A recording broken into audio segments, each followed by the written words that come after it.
Hello friends, welcome back to Numbers and Narratives, and here we go again, another week of the weekly portfolio update. If you're new to the channel and new to the series, this is my weekly update of my personal portfolio. I track it transparently with you. I share the update every single week, and I compare my performance against the market, which I use the S&P 500 to be our benchmark. The goal of our portfolio, of course, will be to beat the S&P 500 in the long run. And what I mean by the long run is a horizon of between 3 to 5 years at the very least. So you may wonder why. Okay, well, the long run, but then why do you pump out a video every week? For what reason? Well, I just want to stay transparent. And if you have followed since the first video, you will know that I have not changed any position at all. I have not made any trades. I have not bought. I have not sold anything. So this is a long-term approach to the investing, and I plan to keep it that way. All right. So here we go. I track my portfolio here using a Google Sheet. I think it's just much better to kind of keep track of them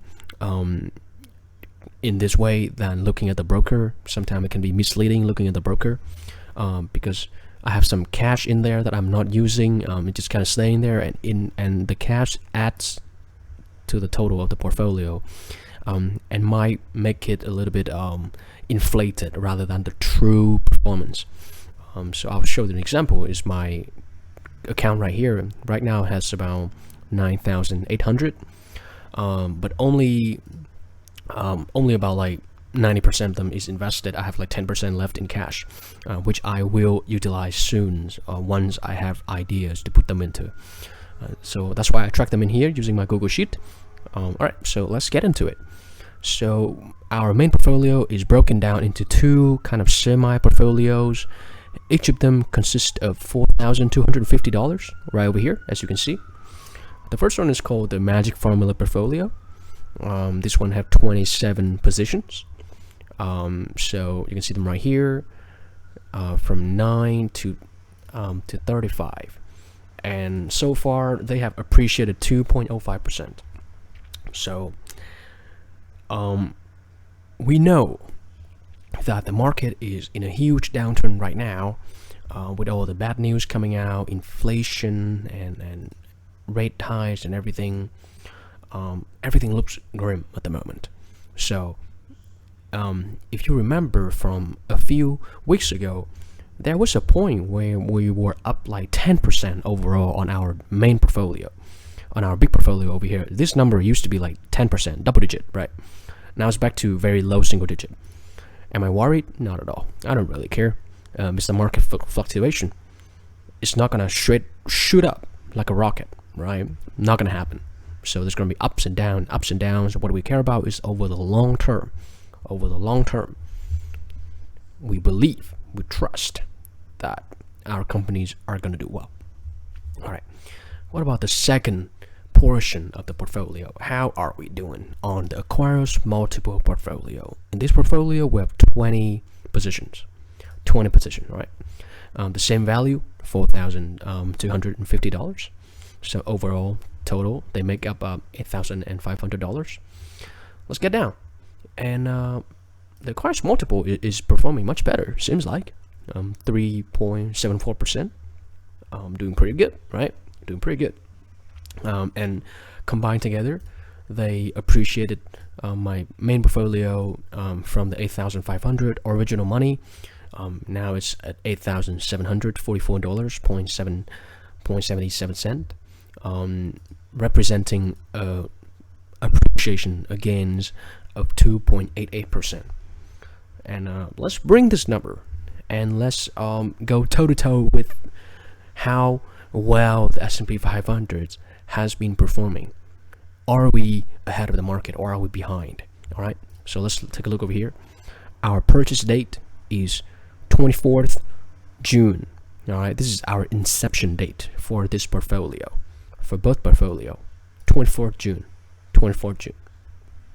So let's go over here before June 2022 right here. Let's scroll all the way to the moment, and we'll see that the market from June 24th to September 9th, which is yesterday, the last trading day, the most available, has appreciated 3.98%. 3.98% for the S&P 500. All right, 3.98%. And that is quite ahead of where we are. The market is currently ahead of our portfolio by 1.1%. All right, so we are lagging behind, and this is actually the first time in 6 weeks. If you watch the 5 previous episodes, you will notice that we were always ahead of the market. Until now, we are behind by 1.1%. So you can see kind of the fluctuation of companies in the market. Sometimes some companies are in favor, sometimes they're out of favor. Things can change. The tables turn quite quickly. So, which is why, we gotta take a long-term process here and not care about these fluctuations. I want to give you a weekly update to be transparent and to know where I'm staying. But definitely I'm not going to make any changes to the portfolio as of now, and I'm going to keep giving you updates on that. All right, so to give you a bonus before I end this video, I would like to share with you I think some pretty precious materials when it comes to investing and where to look for ideas. Okay, so one of the hardest things in the market is where do you find good companies, right? I mean, no one's gonna go and pitch them to you, right? If a broker calls you one day and tell you, hey, I want you to invest in this company, I'm pretty confident that you want to stay clear of the company they are recommending to you. Same thing as all the analysts and all the whatever it is, right? They have self-interest in that recommendation. They want you to buy what they sell you, okay? Because they get commissions and everything. So where do you find genuinely good ideas for your portfolio? All right. So I have, recently I've heard from a hedge fund manager about where he looked for ideas, and he has a brilliant approach. What he did is he looked at the 13F filings of big investors. Now, if you don't know what is a 13F, so for a fund manager, if they manage more than $100 million in terms of US stocks, they have to file a file called 13F every quarter to disclose what they own. And this is exactly where that hedge fund manager tells people that he is looking for ideas. This is a great hunting ground. All right, this is where we're going to find our prey, where we're going to find a good company that we're going to go after. Okay, because believe me, I mean, these investors, so the website I'm using right now is called Dataroma. All right, they track super investors like this. And as you can see here, Bill Nigrin, he just has to file his 13F very recently, 29th of August. You can go in here and you can check what he owns and buy kind of percentage of portfolio.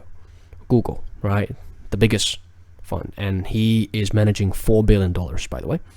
So now you may ask, why the hell would you want to listen to these people, right? Who are these people? Well, I can tell you who they are. They are called super investors because they have managed to beat the market consistently by many years. And I don't need to tell you how hard that is, right? To beat the market over a long period of time. That's amazing. That is the wet dream of all investors, right? So these are the people that we should respect and we should follow to see what are they thinking. What do they want? What are they buying? What do they think? All right. So my personal favorites are Lilu, Norbert Liu, and Seth Klarman. And Guy Spear, also a very amazing guy. Seth Klarman is from the Baupost Group. There he is, Seth Klarman right here. So I can look at all of them and see what they own, and see, do I want to own these? What is the thesis behind it, right? And what is the common theme behind them? Okay, and then we can decide if we want to own them or not. But this is a great hunting ground. This is an amazing hunting ground for ideas, and how we are approaching our investment. Okay, so Dataroma, Dataroma. I'm gonna include the link in the description, so if you want to check it out, feel free. The second website, also kind of a tracking website, is called TIKR Terminal. Right here, TIKR, TIKR Terminal right here, and they have different funds and everything you can follow. I think TIKR Terminals, the only difference is that sometimes there are funds you cannot look at. So these are all the free funds, right? All the ones that you can look at without subscription to TIKR Terminal. But if you want to look at more, then they do require a subscription. But TIKR Terminal, amazing website as well, and I think it's definitely worth the subscription if you are really kind of into it, into this kind of investigation and everything. So these are amazing hunting grounds for ideas, and finding good ideas. Right, finding good ideas is the game changer. The game changer, right? Because you gotta know where to look. There's like thousands of stocks out there. You gotta know where to look. You can't just shoot in the dark, right? You can't just go into the internet and type in Google good stocks to buy. It's not gonna give you anything. It's probably gonna give you terrible ideas. You can't just listen to random people twittering and recommending stocks online. I don't even think they know what they're talking about. So we gotta follow the pros, follow the winners, follow those that have beaten the market over a long period of time. And I think those are much better teachers than those TikToks or Twitter, whatever it is. Alright? So again, this is the 6th week update. Thank you for watching, and I will see you for the next episode.